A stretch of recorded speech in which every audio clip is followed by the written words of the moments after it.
Hello and welcome to the Restoration Pros Unplugged Podcast. I'm your host, Clinton James, and I'm also the Chief Marketing Officer over at Water Restoration Marketing. Now, on a recent episode of our podcast, I interviewed Michelle over at Jill's office.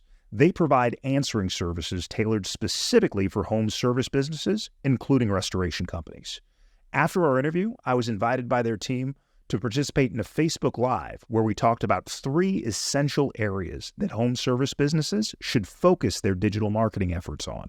We talked about what really delivers results online and effective strategies any home service business can use to increase the number of leads they're getting from the web. So give it a listen. You might be missing out. I hope you enjoy it.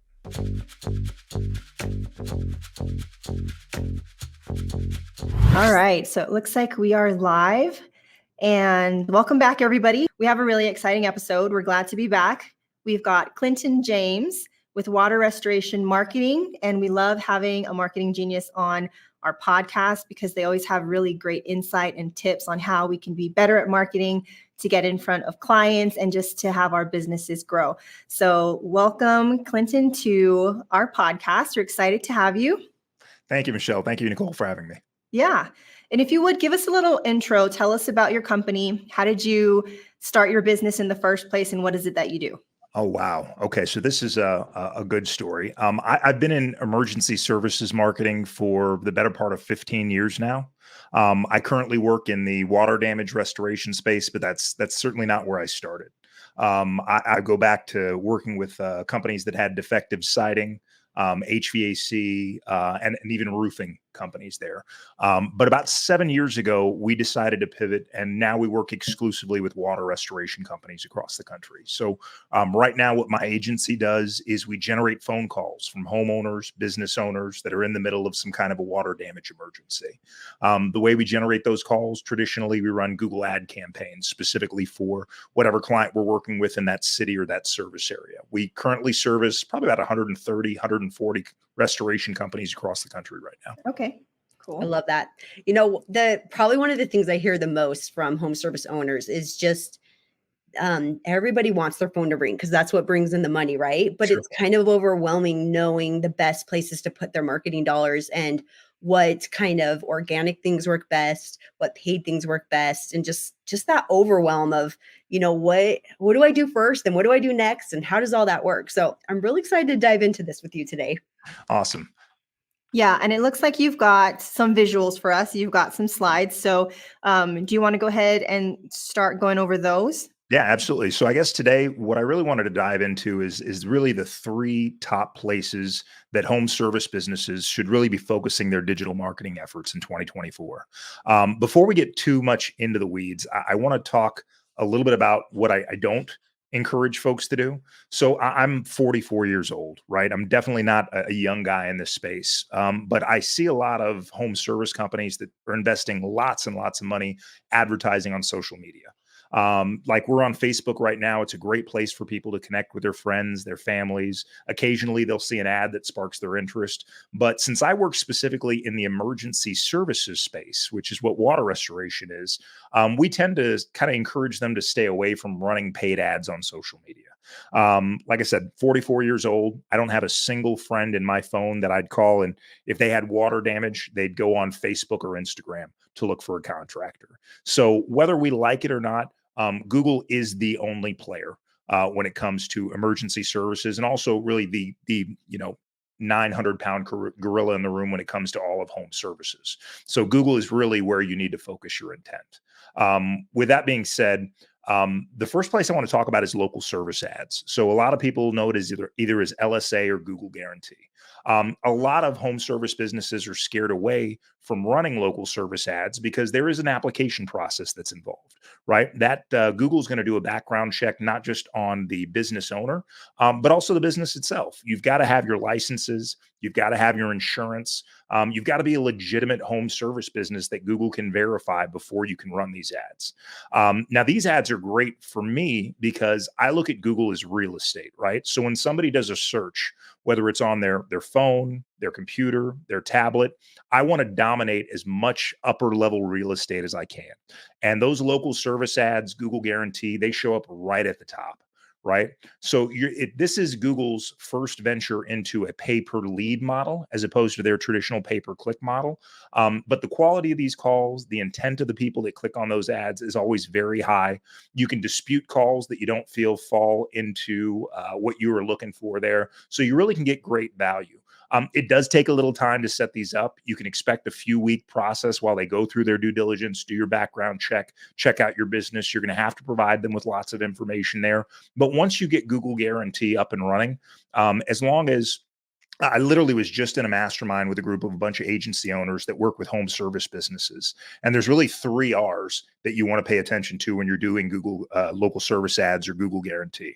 The first is radius, because that impacts when you show up. Are those people physically located in your service area? The second is reputation. So you want to make sure that you're getting plenty of Google business profile, your GBP, 5-star reviews from Google users there. That'll improve the frequency in which you show up at that very top real estate there. And then the final one is responsiveness. So Google actually gives you an interface where you can go in and you can disposition what happened with each one of those calls. You want to move those calls to active. You want to move those calls to booked so that Google knows that you're working those leads diligently and servicing those home service customers there.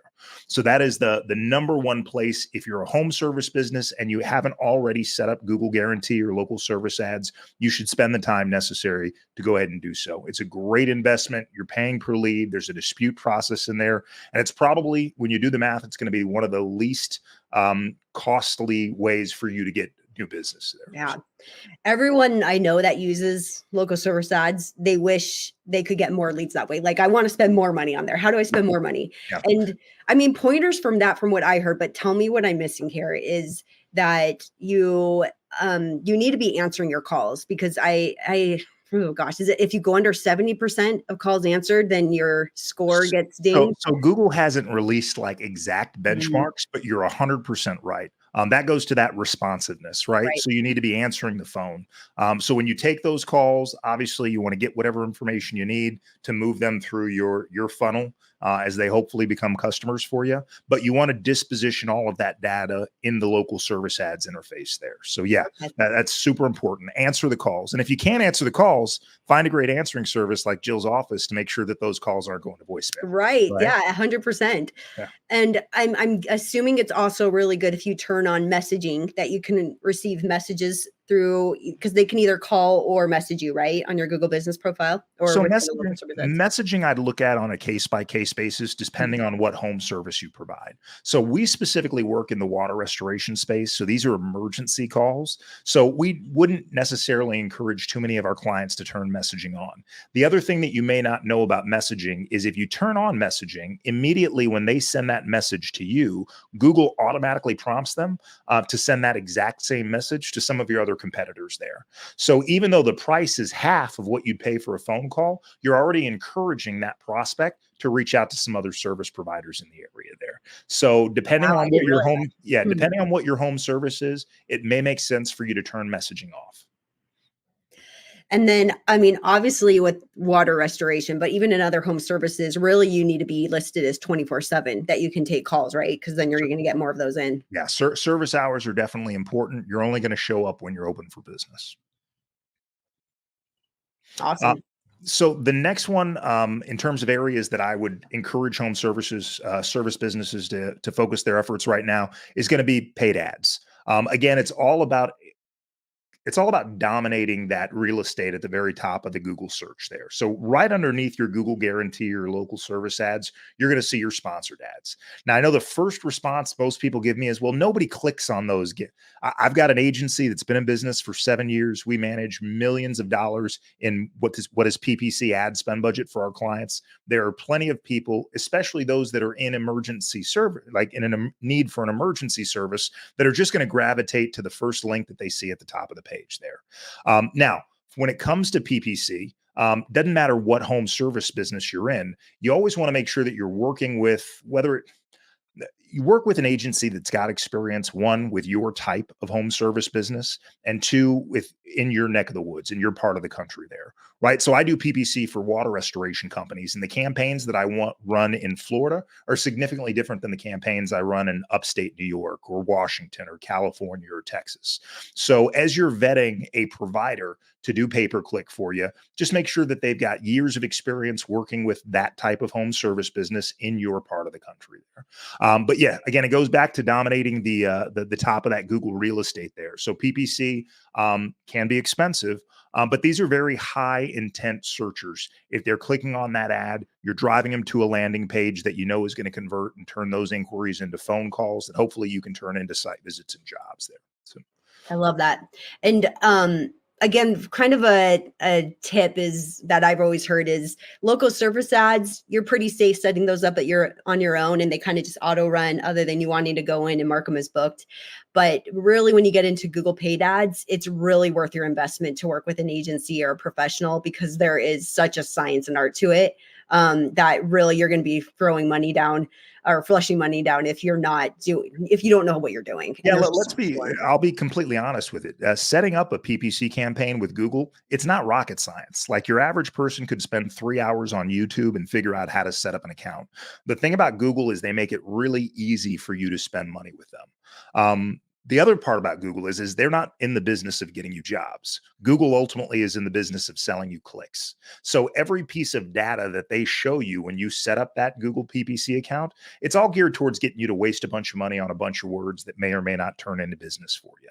So you are better served working with an agency, even if it costs you a little something, and making sure that they know what works, what doesn't work.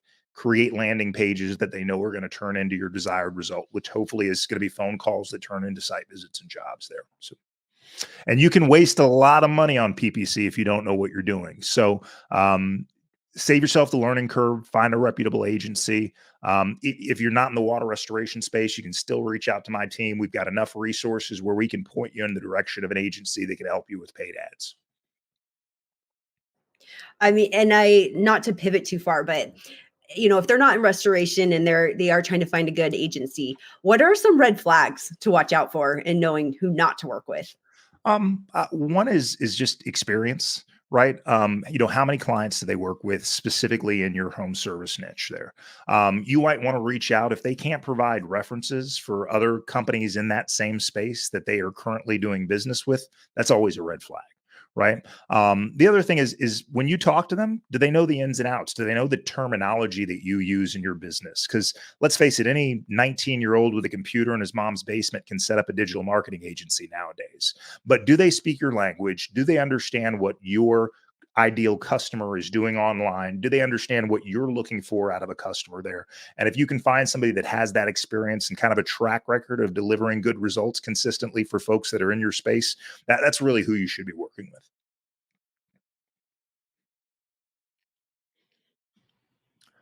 All right. So the next one that I guess we'll talk about is finally going to be Google Business Profile. So GBP.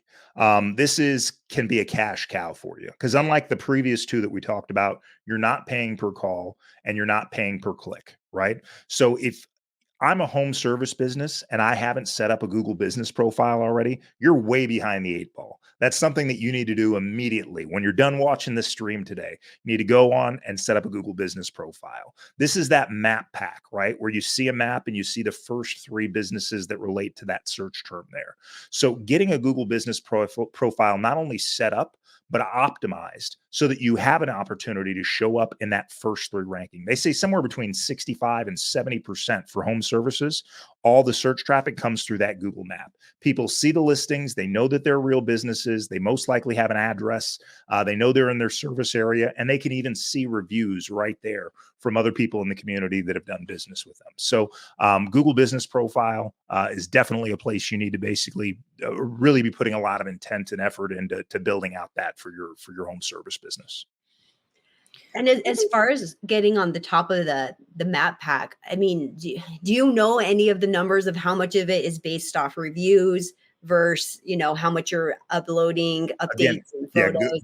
Google will never spill the secrets to their algorithm, right? In terms of exactly how they rank businesses there. But again, the same rules apply to local service ads as your Google business profile. The first thing that you want to pay attention to is proximity, right?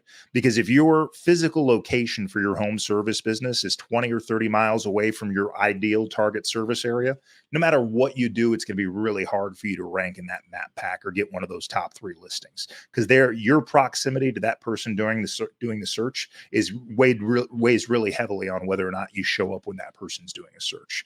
The other thing is reputation. So it's great to get reviews on Yelp and Angie's and all these other platforms out there, but the most valuable review for a home service business right now is going to be your Google business profile. Getting verified Google users to go on your Google business profile and give you a review. If you can keep that average star rating above 4.8, that's going to put you in the very top tier of service providers there. So, Do you know, I've seen a lot of issues in, first off, I have a residential cleaning company. okay. And so I'm in a lot of these groups. And I've seen a lot of people comment the past couple months, they had issues with Google verifying their business when they try to set up their page and they're required to submit a video, of their location, and they seem to keep running into a lot of issues. Do you have any solutions for that? Because I've seen it happen a lot recently. We're fortunate, an agency at our size, we do have some connections for Google representatives there, but Google doesn't make it easy, unfortunately. Yeah. You're right. They sometimes they want video, sometimes they want signage. There's all kinds of things that they can use to verify that Google business profile. If somebody's having trouble with it and you're working with a digital marketing agency on anything else on the internet, reach out to them, use them as a reference to kind of get you through that verification process there. Yeah, I've seen their chat actually be pretty helpful. Mhm. I still don't understand, and maybe you can explain. When I look at my local service ads, when I look at my company, and it pulls up my local service ad, and compared to my Google business profile, the review number is different. So there's actually 2 separate review links, right? Right. So there's a separate review link specifically for your LSA ads, and then there's Mhm. another review link for your GBP. Now, I've heard mixed messages about this, but what I kind of believe to be true is you want to be one talks to the other. Google business profile talks to LSA. LSA doesn't necessarily talk to your Google business profile. So if it's me and I'm encouraging my clients to write reviews for me, I'm going to encourage them to write them on my Google business profile, because I know that Google's algorithm that determines who actually shows up at the top of the page in Google Guarantee, they're not only looking at those Google verified reviews, but they're also looking at your GBP. So you want to make sure that you're getting credit for those in both places. Yeah. Yeah, that was always confusing because I don't think we request reviews through our local service ad, because we like to manually, do things on the other side of things. Mhm. And I mean, would you recommend going through Google and requesting any reviews that are hidden to be released on a regular basis? Because I did it recently and I thought maybe there was just a small handful, because I had a goal of hitting 100 reviews. Mhm. It shot up past 100 out of nowhere. And I didn't realize it was that many that were hidden. It was over 20. I would literally put it on my calendar every 60 days to make that request there. Okay. Right. Because the last thing that you want to do is, and Google is silly. They'll hold up legitimate reviews for a number of reasons there. Right. So if you're reaching out, whether it's through that chat or through a Google representative and having them review those, it's great. And you'll even see sometimes that some of your reviews disappear.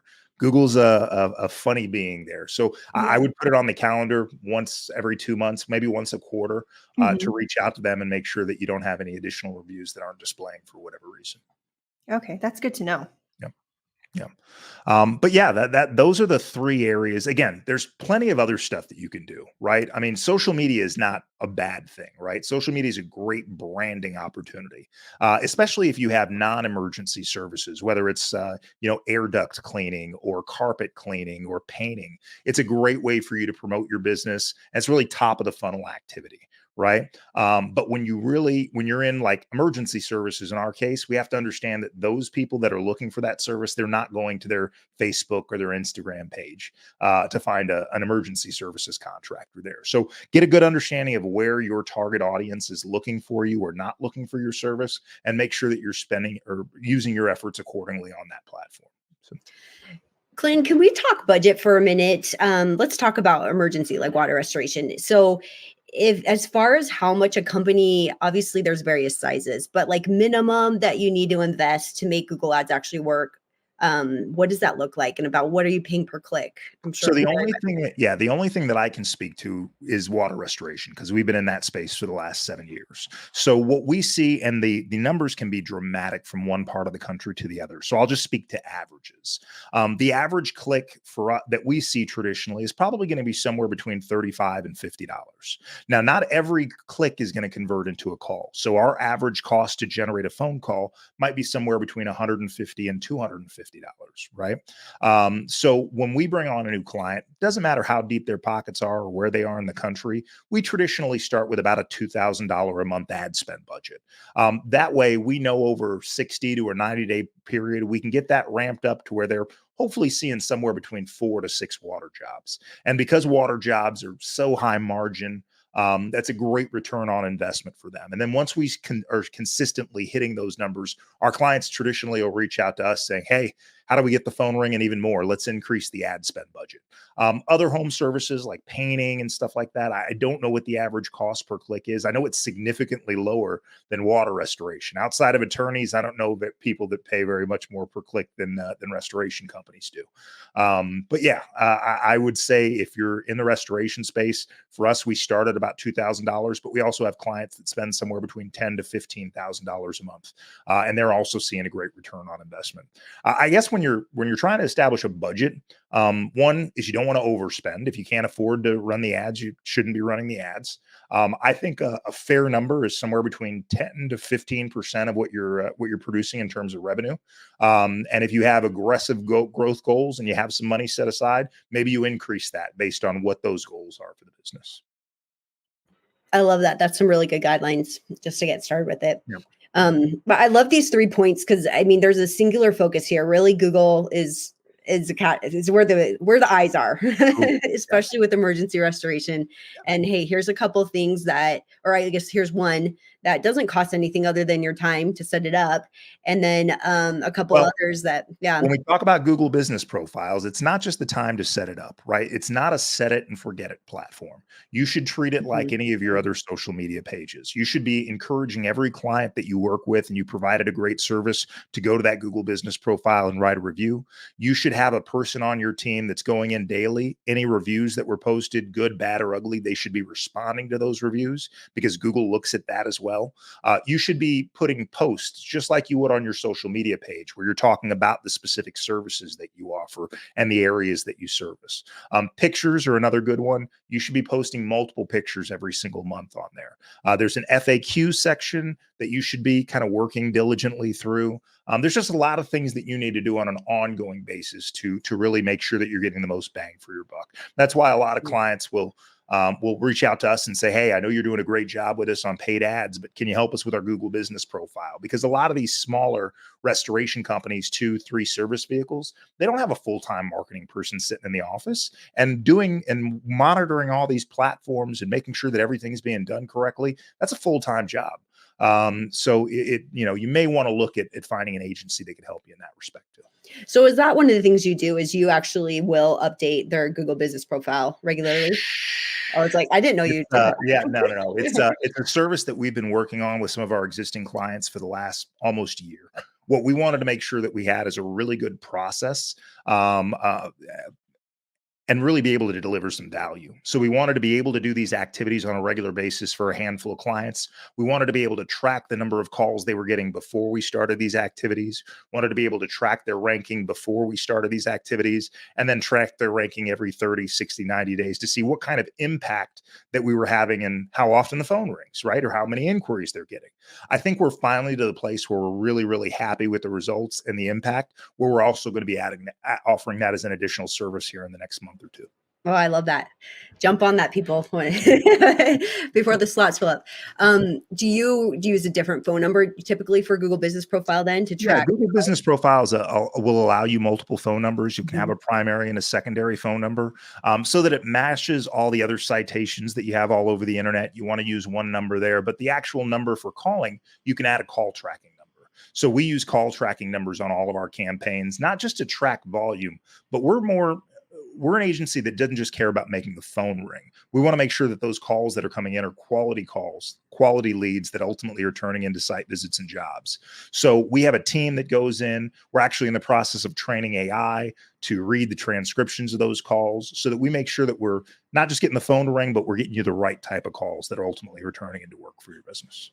I love that, because that's an often complaint that I hear of frustrations people have with their marketing agency is they're just so focused on, look, this is how many clicks you got. This is how many calls that came in. I got you the stuff. It's your sales team and your process. That's the problem. But which obviously that is part of the equation. But I love that you do take it a step further to make sure they're quality. That's huge. I mean, for us, the only way we've been able to stay in business this long is anybody can make the phone ring.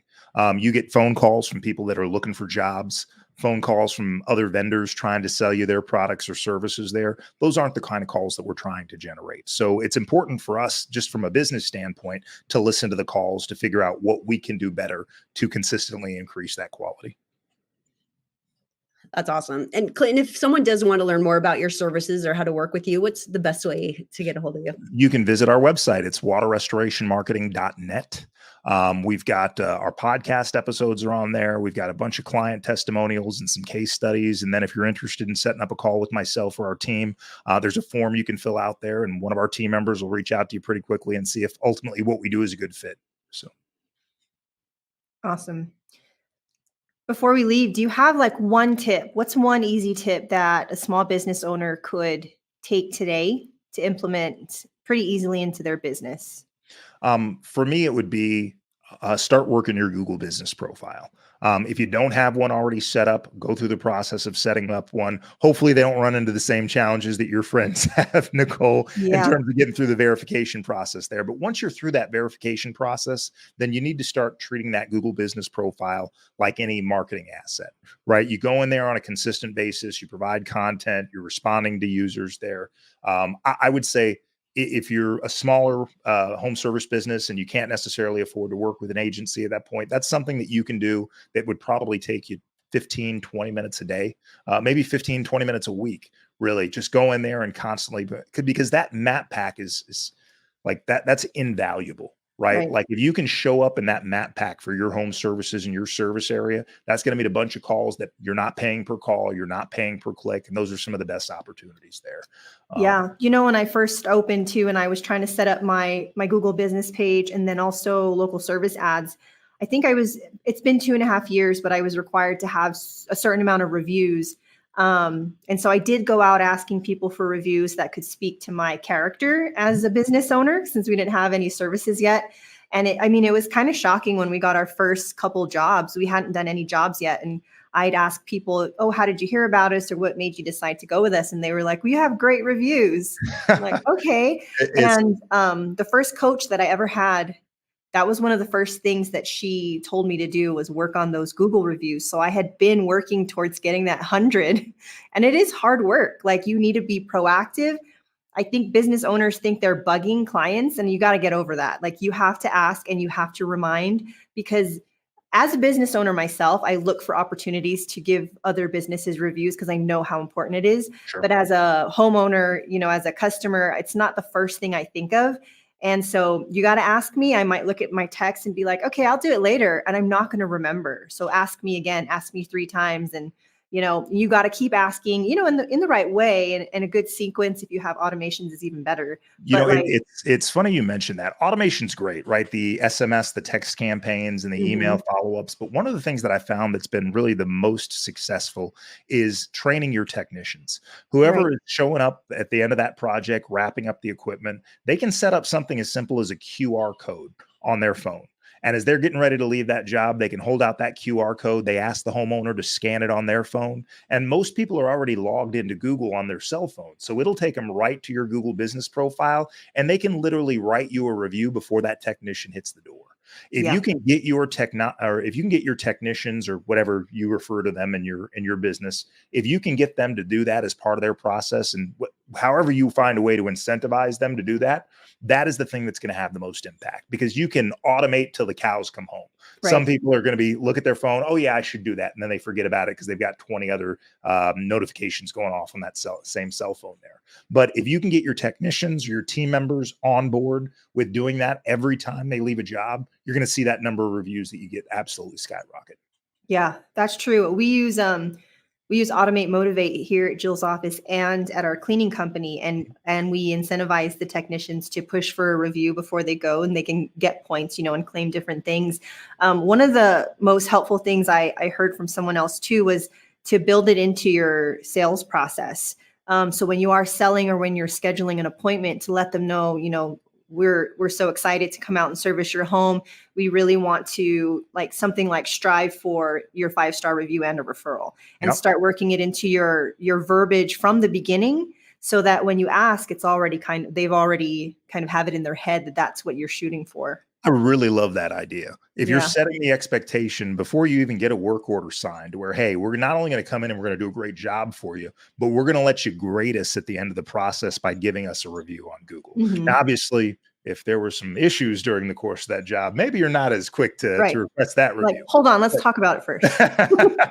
But yeah, I love that idea. I might actually steal that one. If you can work that into I heard it from a couple business owners, and I do love it, because it also, for my GM in the office, the salesperson, and then also the technicians, it's already in their minds that, we need to show up and we need to do a good job to get this review. Otherwise, they might leave a bad review, and nobody wants that. And so, yeah. When businesses as a whole celebrate review milestones, like if you're a new business and you get your first 20 reviews, right? You should be making a big deal out of that to all of your team members. Yeah. When you get 50, you should make a big deal out of it. When you get 100, you should be throwing a pizza party with everybody in the office. Maybe not a pizza party, but you get the idea. Yeah. The more that the culture that you create as a business owner with all of your team members, if you're highlighting that as a milestone for the business, it's going to get embedded into everybody's head. They're going to take it more seriously when they're on a job site, when they're on the phone with a client after a job, maybe asking for a review, or there's just a lot of things that you can do with that. So. Right.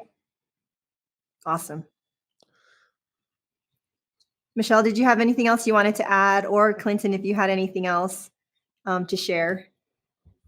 We just appreciate so much, Clinton, you joining us today. That I feel like that was super powerful, helpful. 30 minutes of here's how to make your phone ring, which we love. Thank you. And if you guys have, if there's any restoration companies out there that are watching this feed, that's literally what we do. Is we work specifically with water restoration companies. So if you're interested, you can visit our website, waterrestorationmarketing.net, and me and my team will reach out and see if what we do is a good fit for you. So thank you, Nicole. Thank you, Michelle. I appreciate you guys having me on.